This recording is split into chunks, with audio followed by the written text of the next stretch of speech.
பாண்டியன் ஸ்டோரிகளில் அடுத்து வர எபிசோடில் நம்ம சரவணன் இருந்துட்டு கோவத்தோடு உட்காந்துட்டு இருக்காங்க. அதுக்கு அடுத்ததாக தங்கமையில் இருந்துட்டு இவர் பக்கத்தில் போகவே எனக்கு ரொம்ப பயமாக இருக்குது. எப்போ நம்மளை பற்றி உண்மையை சொல்லிட போகிறாங்க, எப்படா நம்மளை வீட்டுக்கு துரத்தி விட்டுருவாங்களோன்னு சொல்லி ரொம்பவே பயந்து போயிருக்கேன்.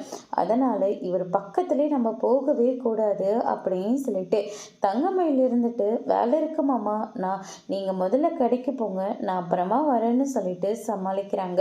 அதுக்கு அடுத்துதான் பார்த்தீங்கன்னா சரவணன் இருந்துட்டு எத்தனை நாளைக்கு எங்கிட்ட இருந்து நீ தப்பிக்கிறேன்னு நானும் பார்க்குறேன் அப்படின்னு சொல்லிட்டு நம்ம சரவணன் ஒரு பக்கம் சொல்லிக்கிட்டு இருக்காங்க.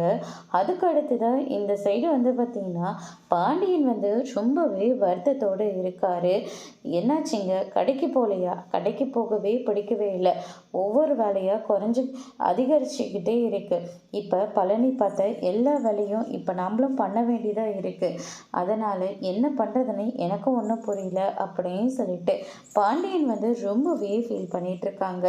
அதுக்கு அடுத்ததான் பார்த்தீங்கன்னா நம்ம சக்திவேல் இருந்துட்டு இந்த என்ன பாண்டியா, அடியாளை வேலைக்கு வரலன்னு சொல்லிட்டு ரொம்ப வருத்தத்திலோடு இருக்கியாமே, இப்போ பார்த்தியா என் தம்பிக்கு நாங்கள் எவ்வளோ பெரிய கடையை வச்சு கொடுத்துருக்கோம்.